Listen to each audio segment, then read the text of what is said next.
Well, I have a bit of an issue with Wells Fargo because what happened is they, by reducing my credit line, they triggered a series of events that led to my not being able to pay my mortgage, going into foreclosure, and then eventually I ended up selling the house as an alternative.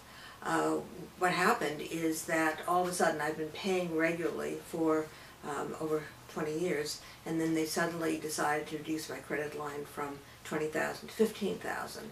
And I suddenly was notified about this January 25th, and then they said basically your value to loan is too high. So then what I did is I had an account with Bank of America. I'd never touched it at all. Again, I had been paying all of my other Bank of America cards, mortgage, everything on time. And they had a corporate card that I had never used before for about $25,000. And so I didn't realize that I had the card for it, so I called up to ask them to send me a card that I could then use it in the process.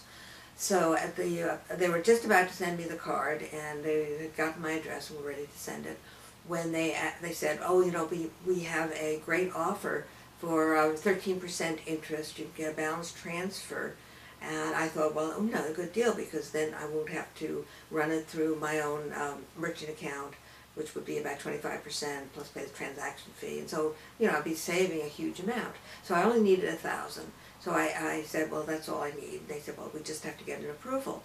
So not only did they not approve it in the credit department, but they said, well, we're going to cancel your whole account. So, even though I told them when I called back that there's, if I don't have this card, I can't pay my mortgage. They said, well, why should we pay you to pay us? So what that did is that basically in 2 days I had lost $30,000 in credit that was started by the Wells Fargo reducing my credit line. And so ultimately what happened is then I had to, I couldn't pay the mortgage, and I went to a mortgage foreclosure prevention event. It took a really long time to get the paperwork. They had lost the paperwork. They had new people who were handling the account. They referred me to a person in their headquarters in San Mateo, and he was going to take over the account. They couldn't find the paperwork. I had to redo it again, and it was this big, huge mess for about 6 weeks. And then I finally just put the house on the market. And I was thinking, well, I'll just put it on there as a goodwill gesture, and then maybe they'll see that I'm really trying.